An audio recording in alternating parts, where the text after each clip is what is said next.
Θα ήθελα να ευχαριστήσω θερμά τον Αμερικανό Πρόεδρο Μπάρακ Ομπάμα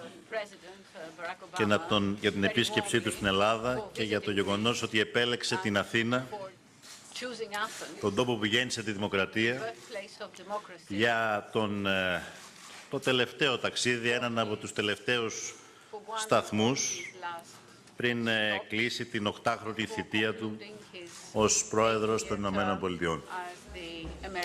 Μία θητεία κατά τη διάρκεια της οποίας άλλαξε η εικόνα των Ηνωμένων Πολιτειών σε ολόκληρο τον κόσμο. Ακόμα και στη δική μας χώρα, όπου στο πλαίσιο του ψυχρού πολέμου οι ελληνοαμερικανικές σχέσεις συσσόρευσαν ένα βαρύ ιστορικό φορτίο. Θεωρώ ότι ήταν ιστορική για τις σχέσεις των δύο χωρών η στιγμή που ο πρόεδρος Κλίντον, κατά την προηγούμενη επίσκεψη Αμερικανού Προέδρου στην Ελλάδα το 1999, αναγνώρισε τα λάθη των ΗΠΑ σε σχέση με τη δικτατορία στην Ελλάδα. Γιατί ο ελληνικός λαός δεν κουβαλά μόνο την αρχαία παράδοση της δημοκρατίας. Έχει χύσει αίμα, έχει δώσει αγώνες που φτάνουν ως τις μέρες μας για να υπερασπιστεί τις αξίες της δημοκρατίας και της ελευθερίας που είναι οι κοινές μας αξίες. Σήμερα λοιπόν η Ελλάδα υποδέχεται έναν Αμερικανό Πρόεδρο που καθ' όλη τη διάρκεια της θητείας του υπερασπίστηκε με σθένος τις αξίες αυτές, που αγωνίστηκε για τα δικαιώματα όλων των πολιτών, ανεξάρτητα από το χρώμα, τη θρησκεία ή το σεξουαλικό προσανατολισμό, που εργάστηκε για την αντιμετώπιση των κλιματικών αλλαγών, που ενέταξε εκατομμύρια Αμερικανούς στο σύστημα ιατροφαρμακευτικής περίθαλψης, που συνέβαλε με όλες τις δυνάμεις και όλη την επιρροή για μια ανθρωπιστική λύση στην μεγάλη προσφυγική κρίση, τη μεγαλύτερη από τον Δεύτερο Παγκόσμιο Πόλεμο και μετά. Και επιτρέψτε μου να σημειώσω, γιατί το ζήτημα αυτό είναι εξαιρετικά σημαντικό για την Ελλάδα, έναν πρόεδρο που απέναντι στην οικονομική κρίση του 2008 οδήγησε την αμερικανική οικονομία σε έναν εντελώς διαφορετικό δρόμο από αυτόν που η Ευρώπη επέλεξε. 8 χρόνια μετά, τα αποτελέσματα είναι περισσότερο από ορατά. Η διεύρυνση της νομισματικής βάσης και η έμφαση στην τόνωση της απασχόλησης που επέλεξαν οι ΗΠΑ έχουν οδηγήσει σε σταθερούς ρυθμούς ανάπτυξης και σε εντυπωσιακή μείωση της ανεργίας. Ενώ από την άλλη μεριά, η επιμονή της ευρωπαϊκής ηγεσίας στην πολιτική της λιτότητας κρατάει τις ευρωπαϊκές οικονομίες εγκλωβισμένες στη στασιμότητα, European economy is trapped in stagnation, and it therefore brings about huge political and social problems. And it is in this respect that I had the opportunity to discuss with President Obama the huge challenges that our country, but also the whole of Europe, is dealing with. These are challenges that need to be dealt with collectively, decisively, and effectively. Otherwise, we will be led to backwards from a political and a social point of view. We have all therefore agreed that for modern societies to have help and hope and aspirations is the only reply against the increasing trend in skepticism and inward looking, which is a threat to modern democracies. The international community, when trying to avoid historic mistakes of the past, saw this issue clearly when, in 1953, and with the assistance and support of the United States of America, they settled the German debt and they linked it to a growth clause. Today, the strong Germany, which is the powerhouse or financial powerhouse of Europe, should think in the same manner.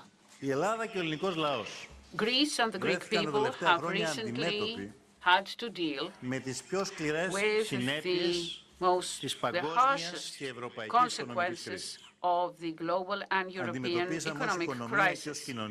As an economy and as a society, we have had to experience a program of disastrous austerity, which made the problems more acute instead of resolving them. Within a few years, we have lost 25% of our GDP, while in 2004, unemployment went up to 27%. Today, and despite what we have suffered, we are still standing.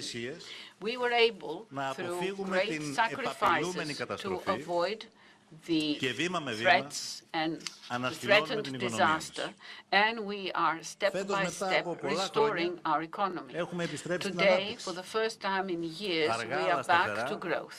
Slowly but surely, we are decreasing unemployment, and we are restoring confidence to the future of the Greek economy. About 18 months ago, although we were a young government, we were asked to take very difficult decisions. And with this opportunity, I want to recognize publicly the role and the contribution of President Obama during those difficult moments, to recognize his moral and political support he gave to my government in the effort to find a political solution.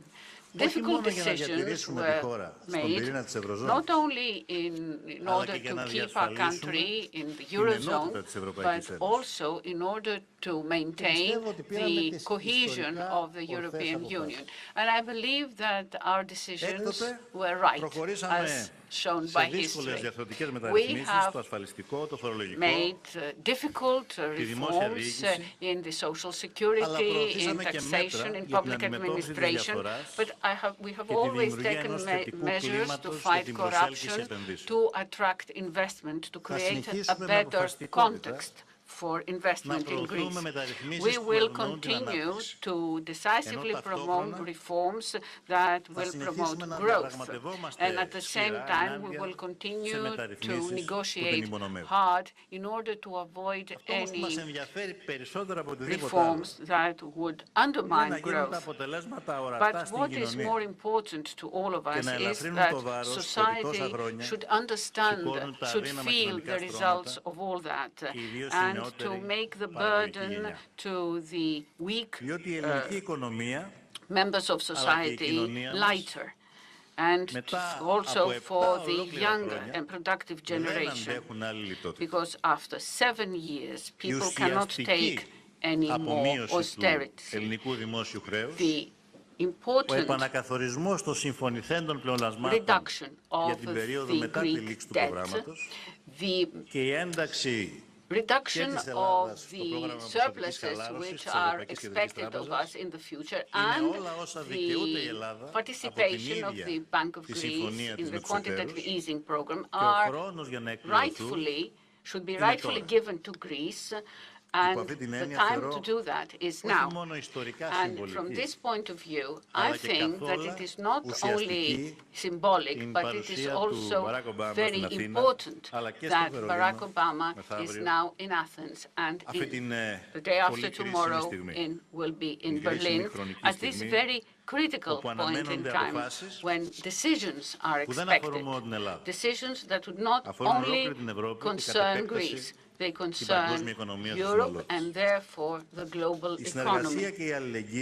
Cooperation and solidarity are necessary requirements in order to bring about the solutions that will once again bring stability to the European integration and bring it back to the track of growth.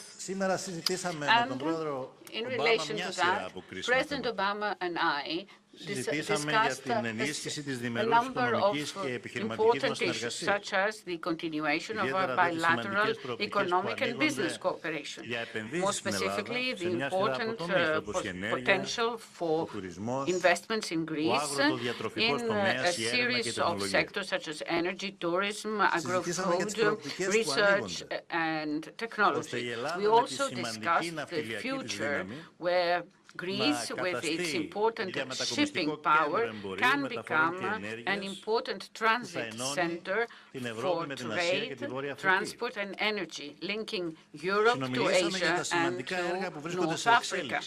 We also discussed the important projects underway, which upgrade the role of our country on the energy map, such as the TAP, the IGD, pipelines, the upgrading of the LNG terminal, and the FSRU plant in Alexandroupolis, which is now being designed. Also, we discussed the possibility of opening new natural gas corridors in the Eastern Mediterranean, which will play an important role to peace and stability in our region. We have also discussed the excellent Greek human potential, human capital, and especially young scientists.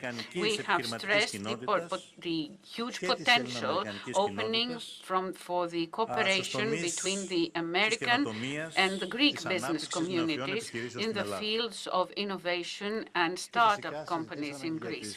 And we have also discussed the current regional developments, the great challenges in security, migration, the need to strengthen our cooperation on these issues. We have discussed the critical role that Greece plays as a pillar of peace and security in a region where stabilization is on the grow. It's a country of Europe, of the Eastern Mediterranean, of the Balkans, of the wider Black Sea neighborhood, which steadily promotes bilateral and alongside Cyprus the tripartite cooperation with all the countries of the region on the basis of international law. A country which is using its role as an active member of the EU and NATO to promote peace, stability, and security in the region, and which is gradually strengthening its role in order to promote border security and cooperation against terrorism. A country which, despite its financial difficulties, has offered support to hundreds of thousands of refugees who arrived on its shores. A country which, when the Balkan corridor was unilaterally closed, and despite the pressure exercised on it to violate our common values, still insists that the only way to deal with the refugee issue is respect for international law, cooperation with transit countries and countries of origin, and dealing with the origins of migration, with the reasons of migration. And in this framework, we have discussed the importance of implementing the EU-Turkey agreement and continuation of NATO operations in the Aegean. We have stressed the need to do whatever possible to promote peace and stability in Syria, Iraq, and Libya. The hardship, the fighting against civilians should stop.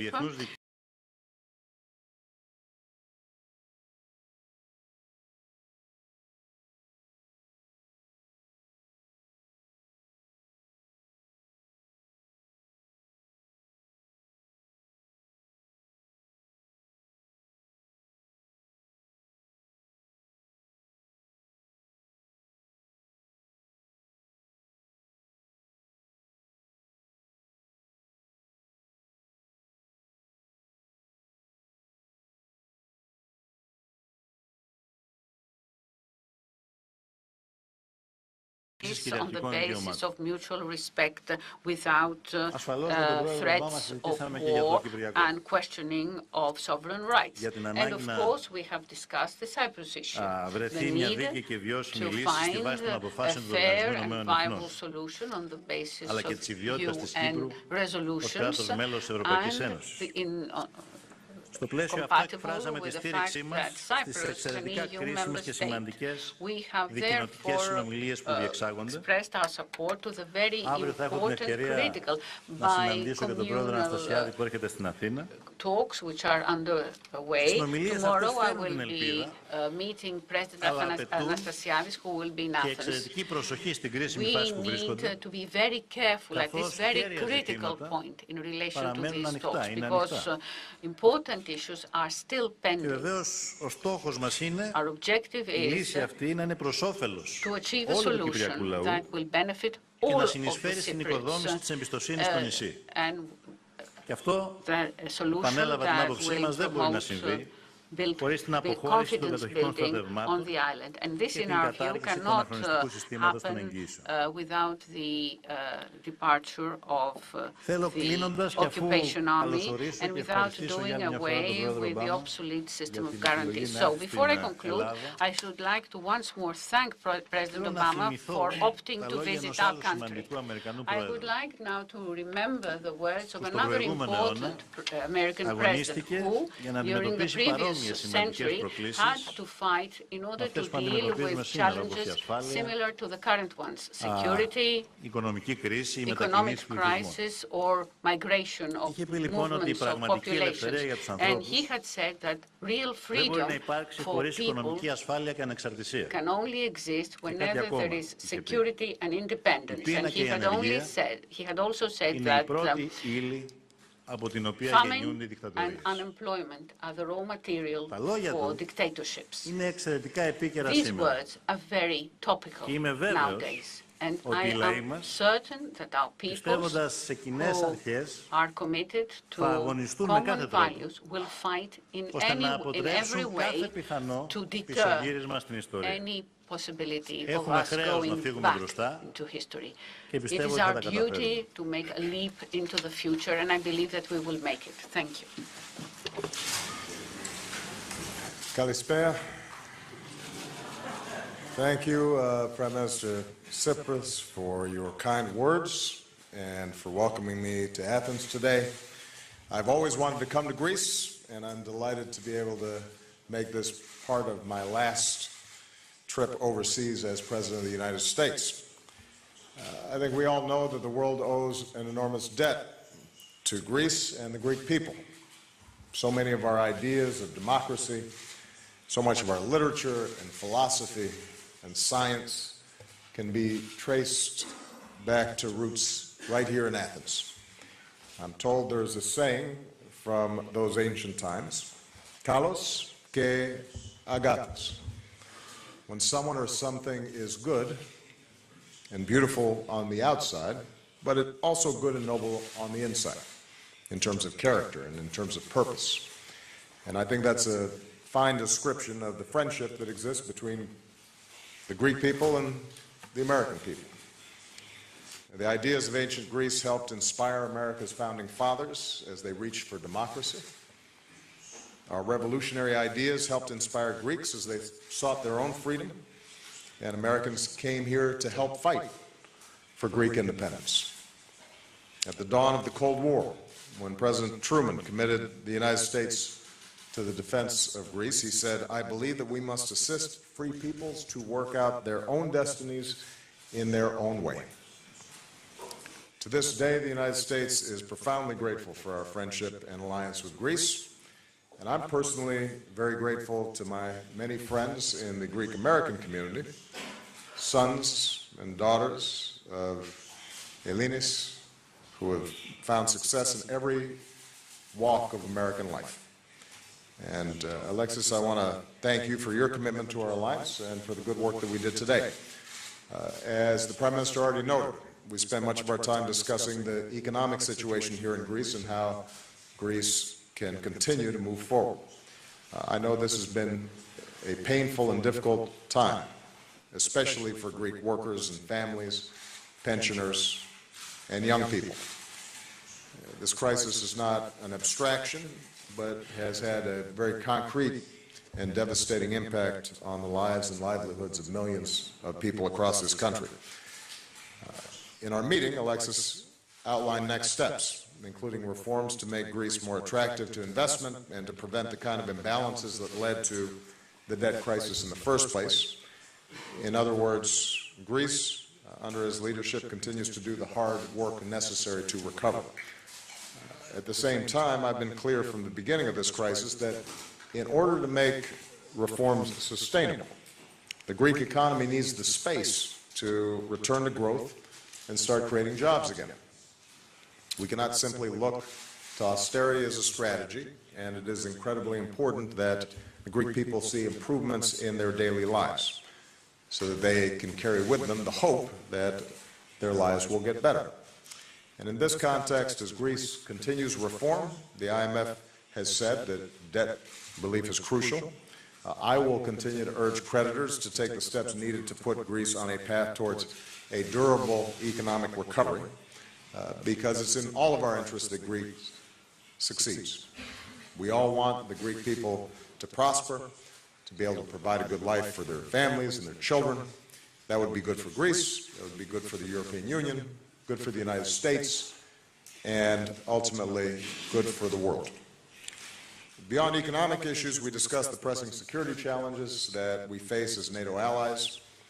I want to take this opportunity to commend Greece for being one of the 5 NATO allies that spends 2% of GDP on defense, a goal that we have consistently set, but not everybody has met. Greece has done this even during difficult economic times. If Greece can meet this NATO commitment, all our allies should be able to do so. We also discussed the need to continue sharing intelligence to help prevent terrorist attacks, the importance of keeping sanctions, including EU sanctions, in place until Russia's fully implemented the Minsk Agreement along with Ukraine. As I did privately with Alexis, I want to thank the Greek people publicly for their humanitarian response to the crisis of so many migrants and refugees seeking safety in Europe. Greeks, especially on the islands, have shown extraordinary compassion, and they've rightly earned the admiration of the world. Again, Greeks have done so even as they faced their own great economic hardships, and that's a testament, I think, to their solidarity and commitment to treating people with kindness and fairness. Prime Minister Tsipras has made commitments to increase housing for unaccompanied children and to improve access to education for children who are migrants and refugees. And in these goals, it's an obligation of the United States to help, because this cannot be viewed just as a Greek problem. This is an international problem. And I reaffirmed my support to help in any ways that we can, including reaffirming America's support for the deal between the EU and Turkey that can manage arrivals in Europe in a way that is orderly and humane. Finally, as Alexis mentioned, we discussed Cyprus, where the prospects for a just, comprehensive, and lasting settlement are the best that they've been for some time. It doesn't mean that success is guaranteed, but the possibility of resolving a decades-long conflict is there. And we urge the parties to continue their work. The interests of all Cypriots would be advanced with a bizonal, bi-communal federation. We're hopeful that a solution that's durable, which would create new economic opportunities for all the people across Cyprus, is within reach. And it would be a powerful example to the world of what's possible with diplomacy and compromise. So, again, Mr. Prime Minister, thank you for welcoming me. Thank you for your partnership. The Greek people have gone through some very difficult times, and there's still a hard road ahead. But despite those hardships, Greece has continued to be a reliable ally, has shown true compassion to fellow human beings in need. It's an example of the Greek character. And I'm looking forward to the opportunity to say more to the Greek people in a speech that I'll deliver tomorrow. For now, on behalf of the American people, just let me say that we are proud to count Greece as one of our closest allies, and one of our greatest friends. So, ευχαριστώ. Ευχαριστούμε πολύ. Θα περάσουμε τώρα στο σκέλος των ερωτήσεων. We will now proceed to questions. Υπάρξουν δύο ερωτήσεις There will be από two ελληνικά μέσα questions και δύο from ερωτήσεις από Greek αμερικανικά media μέσα. and two Η questions πρώτη from ερώτηση θα American έχει ο media. κύριος Χαρίτος από την ΕΡΤ. First question, Mr. Haritos from ERT, the state TV. National TV. Από την ελληνική Economy and to take you 7-8 years back. When you enter the White House, the unemployment, the rates of the unemployment, it was 6%. The next 2 years jumped to 11.6%, and today you managed to leave it back with 5%, which is the lowest ever. 4.9%. The GDP of your country, you managed to grow it almost 2.6 trillion. So, on the contrary, of course, there is nothing to compare between Greek and United States economy. But on the contrary, Greece, the last 7 years, is following the treatment of the financial institutions, the foreign financial institutions, and we're still in the eye of the storm of the recession. So, in the same time, there is no discussion about the debt relief. So, my question is, how far this economy can go with these reform programs without any discussion of the debt relief, how far this relationship between Greece and the foreign institutions can last? Well, you're right, that you can't entirely compare between the United States and Greece for a range of reasons, not just because of the size of the economy. We went through a very severe contraction. We were losing 800,000 jobs a month when I came into office. In fact, the economy was contracting faster than it did during the Great Depression. But we were able to intervene, apply lessons learned, and stabilize and then begin growth again. But I do believe that one of the lessons we tried to apply is that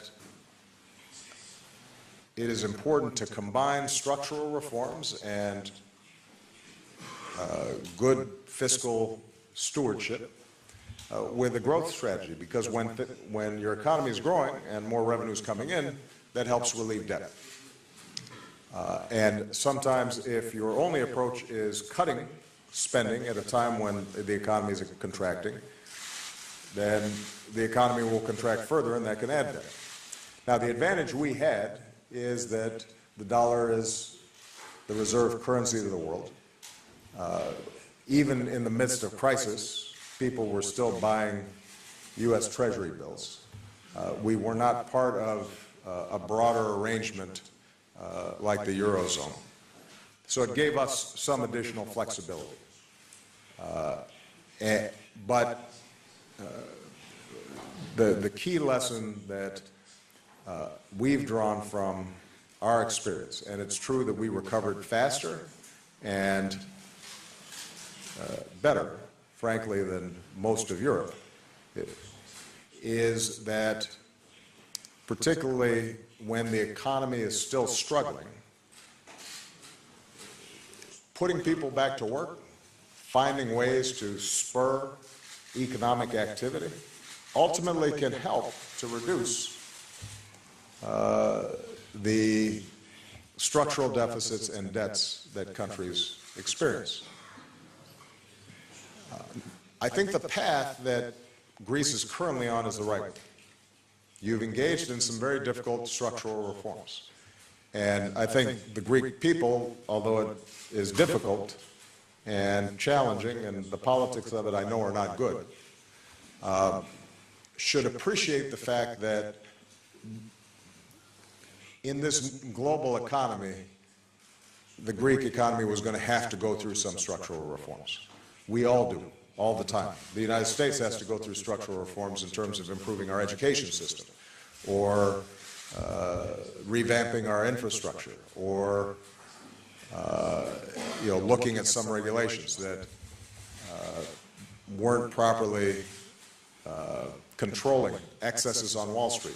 So we initiated, or healthcare reform. We had to initiate a whole range of structural reforms. They're not the same as the ones that Greece has had to do, but these were necessary reforms. And the Prime Minister's and his government being willing to move forward on those, I think will lead to Greece being more competitive and a more attractive place for investment in the future. Look, the Greek people are entrepreneurial. There are enormous resources in this country. My hope is that more and more investors around the world see an opportunity to do business here in Greece. But even as you have those structural reforms, our argument has always been that when an economy contracted this fast, when unemployment is this high, that there also has to be a growth agenda to go with it. And it is very difficult to imagine the kind of growth strategy that's needed without some debt relief mechanism. Now, the politics of this are difficult in Europe. I think in fairness to some of the governments up north that I know are not always popular here in Greece, it's important to recognize that they have their own politics, and their populations and their institutions often are resistant to some of these debt relief formulas. But I think that having seen Greece begin many of these difficult steps towards structural reform, having shown a commitment to change, with the Greek people having endured some significant hardships for many years now, there should be an opportunity, I think, for both sides to recognize that if we can come up with a durable solution as opposed to each year or every 6 months having a new negotiation, that could potentially be good for everyone. And now that the Greek economy is growing again, the timing may be right. The first question from the White House reporter will come from Jerome AFP. Jerome. Thank you, Mr. President. A lot of people in Europe are still struggling to understand what happened on November 8 in the United States. Do you believe it's the exact same dynamic as Brexit, which happened 6 months before? And does it have to do with leaders struggling to read the mood of their country? Do you have the feeling that while in power, you underestimated anger or resentment or fear in America? And to you, Prime Minister Tsipras, President Obama has repeatedly said, including today, that Greece should get substantial debt relief. From your conversation with him today, are you hopeful that he might convince Chancellor Merkel to make a move in that regard later this week? No two countries are identical. And obviously, there's a difference between a referendum on a very complex relationship between Great Britain and the rest of Europe and a presidential election in the United States. Presidential elections always turn on personalities, they turn on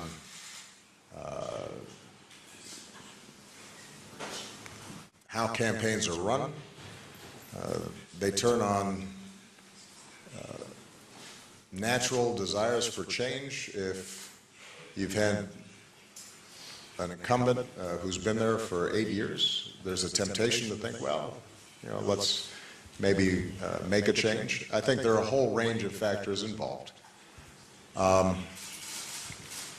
But I do think that there is a common theme that we've seen in a lot of advanced economies and that we've seen around the world, although they manifest themselves in different ways.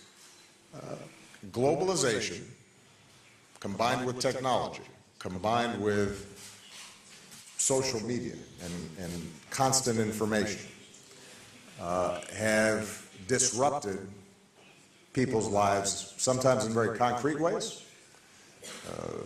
A manufacturing plant closes and Suddenly, an entire town no longer has what was the primary source of employment, but also psychologically. People are less certain of their national identities or their place in the world. It starts looking different and disorienting. And there is no doubt that that has produced populist movements, both from the left and the right, in many countries in Europe. When you see a Donald Trump and a Bernie Sanders, very unconventional candidates, have considerable success, then obviously there's something there that's being tapped into. A suspicion of globalization, a desire to rein in its excesses, a suspicion of elites and governing institutions that people feel may not be responsive to their immediate needs. And that sometimes gets wrapped up in issues of ethnic identity or religious identity or cultural identity. And that can be a volatile mix.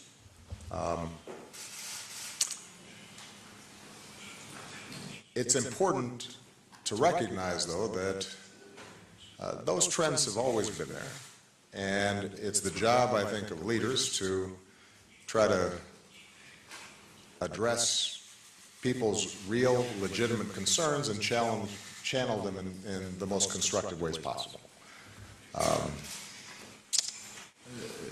Did I recognize that there was anger or frustration in the American population? Of course I did. First of all, we had to fight back from the worst recession since the Great Depression, and I can guarantee you if your housing values have crashed and you've lost most of your pension and you've lost your job, you're going to be pretty angry. And so we fought back and recovered, but that left, I think, fear and anxiety in a lot of people, a sense that the economy wasn't as certain as it could be and maybe the game was rigged on Wall Street or by special interests in Washington or what have you. And that's been there. I was also aware of it because of the fact that you've seen some of the rhetoric among Republican elected officials and activists and media. Some of it pretty troubling and not necessarily connected to facts, but being used effectively to mobilize people. And obviously, President-elect Trump tapped into that particular strain within the Republican Party and then was able to broaden that enough and get enough votes to win the election. The lesson I draw, and I think people can draw a lot of lessons, but maybe one that cuts across countries, is we have to deal with issues like inequality. We have to deal with issues of economic dislocation. We have to deal with people's fears that their children won't do as well as they have. The more aggressively and effectively we deal with those issues, the less those fears may channel themselves into counterproductive approaches that pit people against each other. And frankly, that's been my agenda for the last 8 years. I think raising wages, investing in infrastructure, making sure that people have access to good educations that equip them for the jobs of the future. Those are all agenda items that would help alleviate some of those economic pressures and dislocations that people are experiencing. The problem was I couldn't convince a Republican Congress to pass a lot of them. Now, having said that, people seem to think I did a pretty good job. And so there is this mismatch, I think, between frustration and anger. Perhaps the view of the American people was that you just need to shake things up. Time will now tell whether the prescriptions that are being offered, whether Brexit or with respect to the U.S. election, ends up actually satisfying those people who've been fearful or angry or concerned. And I think that's going to be an interesting test, because I think I can make a pretty strong argument that the policies we put forward were the right ones, that we've grown faster than just about any advanced economy. The country is indisputably better off, and those folks who voted for the president-elect are better off than they were when I came into office, for the most part. But we'll see whether those facts affect people's calculations in the next election.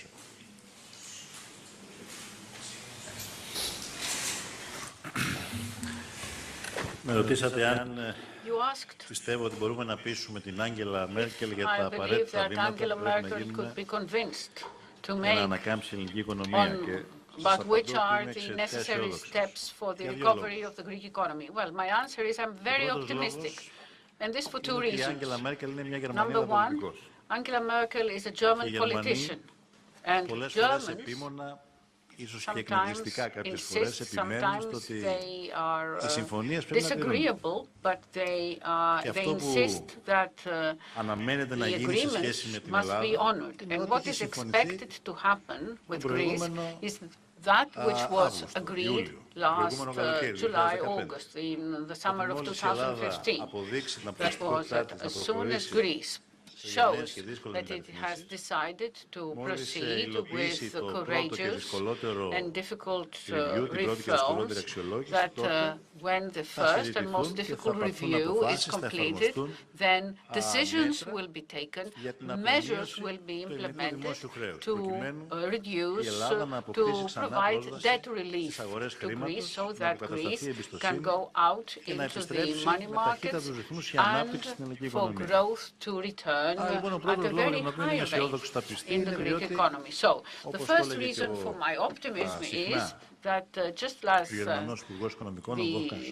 German finance minister used to say, pacta sunt servanda, this is a Latin expression which we sometimes use, although we have learned not Latin but ancient Greek in our schools. The second reason for which I'm optimistic is that I have met Angela Merkel in person, so has Barack Obama. We were very close together during the period of the huge refugee crisis. Our cooperation was very good, and therefore I'm of the opinion that she is a responsible politician, a politician who has a sense of responsibility for Europe, and not only for Germany or for the political party. And this was the manner in which she dealt with the refugee crisis, with a deep sense of responsibility on the future of Europe and on stability. And for these two important reasons, I do expect that she will be convinced that these two necessary steps must be made, two steps that will not be a burden to German taxpayers, so that Greece can become not a member of a part of the problem, but a part of the solution for security, for growth, and for solving the refugee issue, for which Greece plays an important role.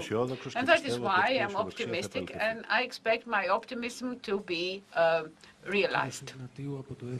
Mr. Ignatiu from Ethnos, question number 3. Thank you. It means a lot for us, for you for you to be here. My name is Michael Ignatiou. I'm the correspondent in Washington for Ethnos newspaper and Mega TV. You said many times, Mr. President, that the way the Europeans handled the economic crisis had the opposite effect. And also, you talk many times against the austerity. And of course, you are right. Why, in your opinion, you didn't succeed to convince the Europeans to follow your way? And what are you going to do the last 2 months to help Greece and the Greek people? Also, I have a short question about Cyprus. Both of you talk about Cyprus, and it's a dear issue for me because I born in Cyprus. How can you convince the President of Turkey to end the occupation of Cyprus, Mr. President? Well, let me take the second question first. This is ultimately a negotiation between Cypriots, Turkish Cypriots and Greek Cypriots. And the good news is that you have two leaders who seem genuinely committed to finding compromises and an approach that would serve both their peoples well. If, in fact,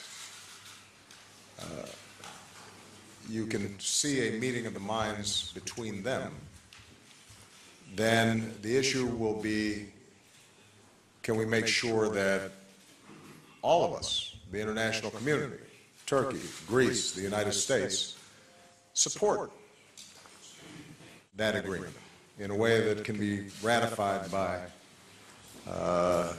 both sides. And we've invested a lot of time. Vice President Biden has been actively involved in this. We are encouraged by the progress that's been made.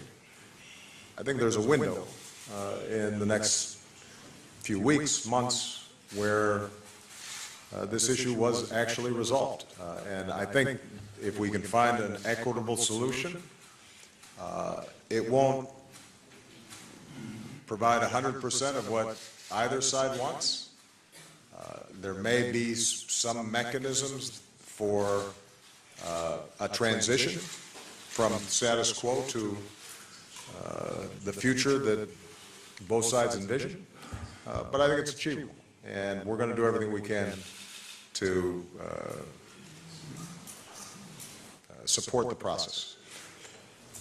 With respect to the economy in Europe, again, I think it's important to recognize that in some ways my job was simpler because, at least in the first 2 years, I had majorities of my party controlling Congress, and I'm just one country. So Congress is hard to deal with. Dealing with, multiple parliaments and commissions and unions and this and that and the other, and that's very complicated. And so the need, I think, to operate by consensus, the fact that not all European countries were similarly situated, even though their economy shared a currency, that made their task more difficult. And so I want to make sure that I'm clear that I don't envy the hard job that each European leader had in circumstances that oftentimes they had inherited.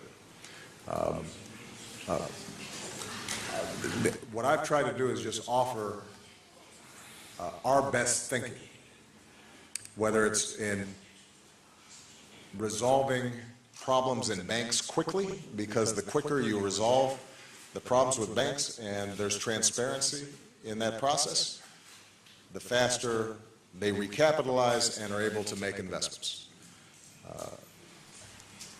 When the economy is shrinking, providing jobs, spending on things like infrastructure can actually increase revenue and drive down debt. And then there's going to be a time at which point that has to be taken care of. I mean, for example, in the United States, our deficits went up in those first 2 years because we're engaging in a lot of emergency spending. Our deficits have now been reduced by 2/3, primarily because we started growing again and we started taking in more tax revenue. So there's some lessons, I think, that are applicable for all countries. And what we've just tried to do is offer the best advice that we can, understanding that when you're dealing with multiple nations,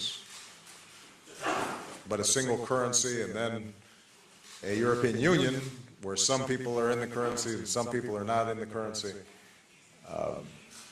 and a European Parliament and European Council, that's a lot of meetings.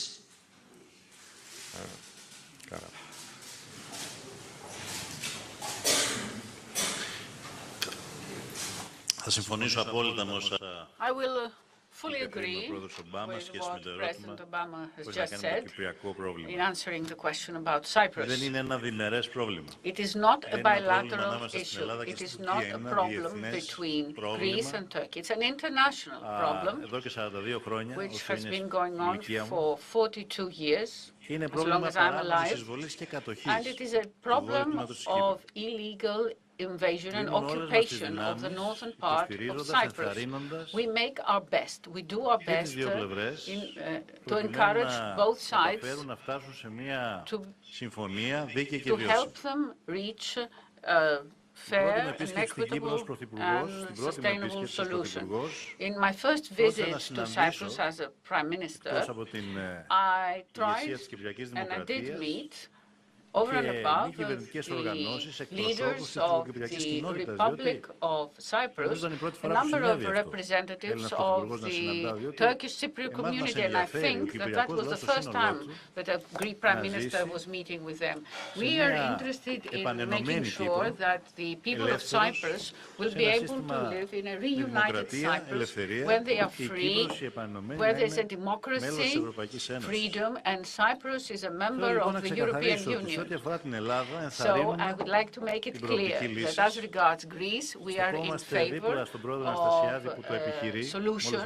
We stand at the side, by the side of President Anastasiadis, who is making the effort, and we are only ready to discuss with Turkey the part which is relevant to us. That is the guarantees, because since 1959, since 1960, this obsolete issue of guarantees also concerns Greece.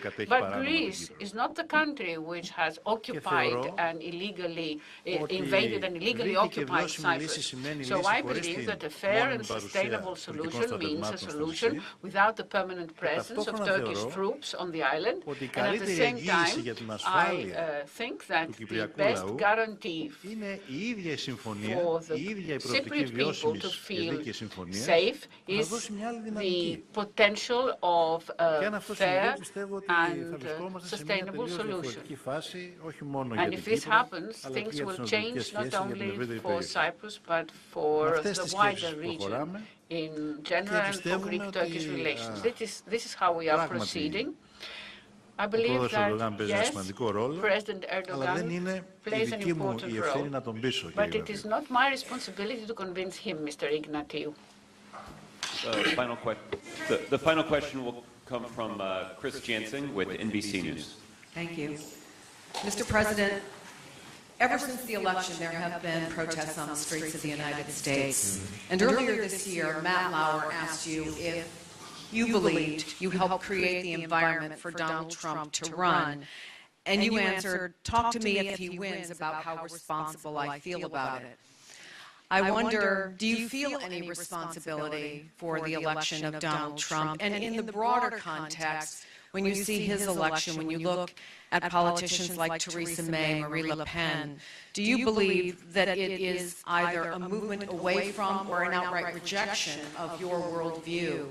And Mr. Prime Minister, you've also talked about your concerns about the rise of the extreme right in general, and about Donald Trump in particular. You said, I hope we will not face this evil. Do you believe Donald Trump or his ideas are still evil? And if so, do you believe your comments and the comments of other European leaders will make it more difficult for you to work with him? Thank you. Well, first of all, I think it's fair to say that I was surprised by the election results, and I've said so.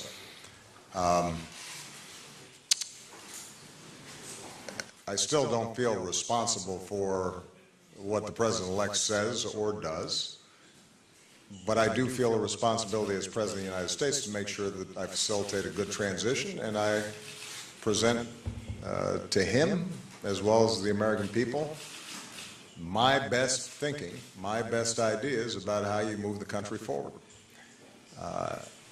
To speak out with respect to areas where I think the Republican Party is wrong, but to pledge to work with them on those things that I think will advance the causes of security and prosperity and justice and inclusiveness in America.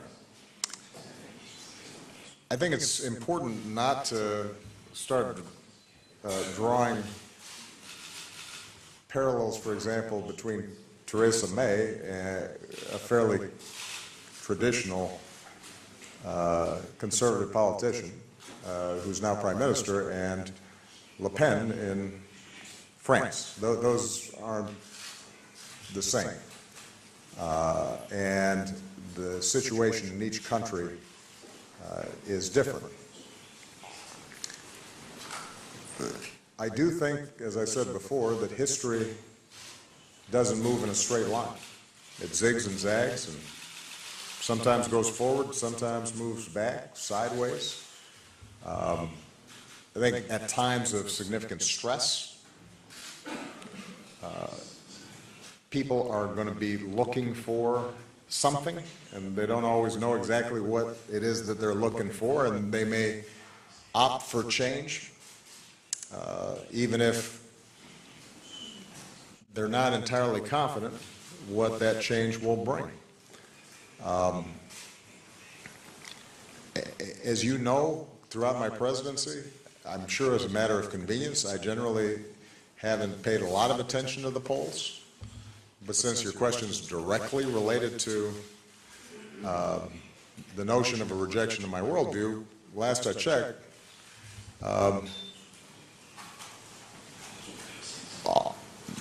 a pretty healthy majority of the American people agree with my worldview on a whole bunch of things. And I know that that begs the question, well, how is it that somebody who appears to have a very different worldview just got elected?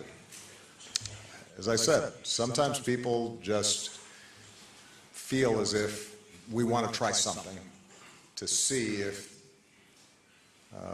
we can shake things up. And that, I suspect, was a significant phenomenon. I do believe, separate and apart from any particular election or movement, that we are going to have to guard against a rise in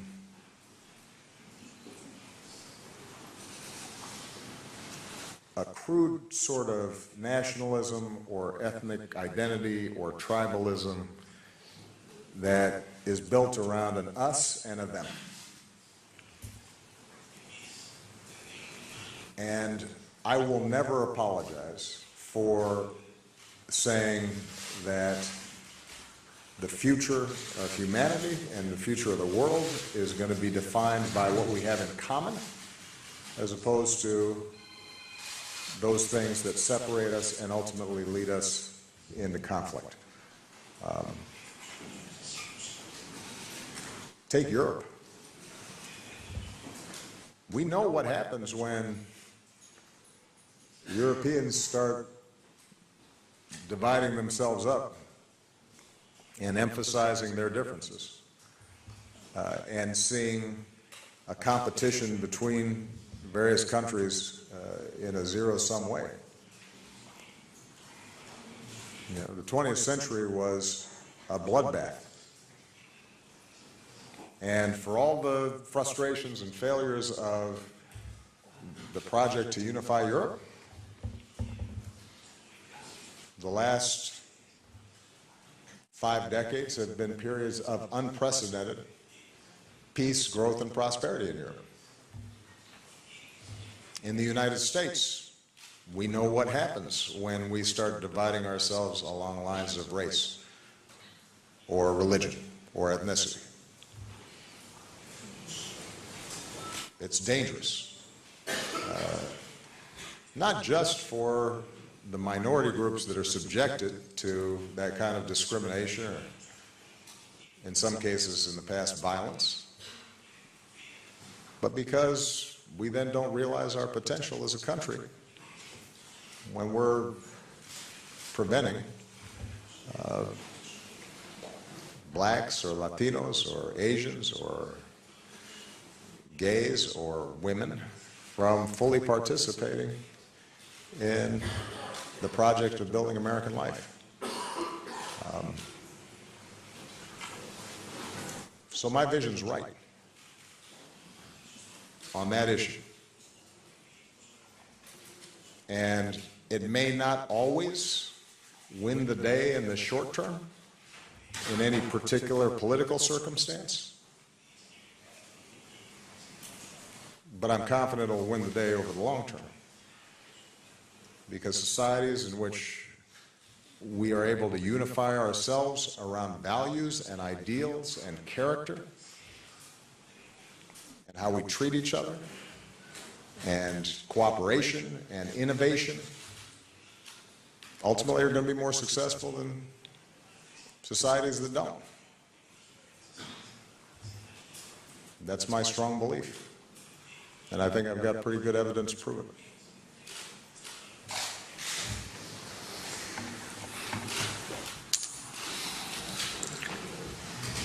Για να σας είμαι ειλικρινής, To be honest, από τον Donald Trump γνωρίζω λίγα πράγματα. I know very little of Donald Trump. Γνώριζα το προηγούμενο διάστημα την επιθετικότητα και τον κεντρικό τρόπο που διάλεξε για να υπερασπιστεί κάποιες μη συμβατικές απόψεις κατά τη διάρκεια της προεκλογικής περίοδου. Κάποιοι μου είχαν πει ότι έπρεπε να είχα διαβάσει το βιβλίο του πριν πάω να διαπραγματευτώ στις Βρυξέλλες, το Art of the Deal. Δεν το έκανα, αλλά νομίζω ότι δεν έκρινα αυτό το αποτέλεσμα. Ωστόσο, πρέπει να σας επισημάνω ότι είναι άλλο πράγμα τι ξέραμε για το Donald Trump κατά τη διάρκεια που διεκδικούσε το κρίσμα στους Ρεπουμπλικανούς, άλλο πράγμα κατά τη διάρκεια της προεκλογικής περίοδου και άλλο πράγμα αυτό που περιμένουμε να δούμε τώρα, ως εκλεγμένος νεοεκλεγής πρόεδρος και φυσικά ακόμα περισσότερο ως ασκών τα καθήκοντα της διακυβέρνησης μιας χώρας που παίζει καθοριστικό ρόλο στην παγκόσμια σφαίρα. Γι' αυτό λοιπόν και εγώ δεν έσπευσα σε αντίθεση με κάποιους ομολόγους μου στην Ευρώπη να επαναλάβω στοιχεία της κριτικής που προεκλογικά πολλοί ασκήσαμε απέναντι στον Donald Trump. Και πιστεύω ότι ακόμα και αν κάποιος ήθελε να αλλάξει άρδιν την πολιτική, την εξωτερική πολιτική, καμιά χώρα όπως οι ΗΠΑ είναι εξαιρετικά δύσκολο. Από την άλλη πλευρά, ακόμα και αν κάποιοι στην Ευρώπη φοβόμαστε ότι αυτό μπορεί να συμβεί, αυτό που έχουμε να κάνουμε τώρα είναι να ορθώνουμε γέφυρες και όχι τύχη. Διότι είμαστε λαοί που πορευόμαστε με κοινές αξίες και που έχουμε πολλά να κερδίσουμε από την συνεργασία, την προώθηση αυτής της συνεργασίας και να αντιμετωπίσουμε μεγάλες παγκόσμιες προκλήσεις. Πιστεύω λοιπόν ότι το επόμενο διάστημα δεν θα αλλάξουν πολλά πράγματα στη σχέση της Ευρωπαϊκής Ένωσης και της Ελλάδας με τις ΗΠΑ. Γιατί αυτές είναι σχέσεις οι οποίες έχουν σφυριλατηθεί κάτω από πολύ δύσκολες συνθήκες και έχουν σφυριλατηθεί πάνω στις κοινές αξίες που πρεσβεύουν οι λαοί.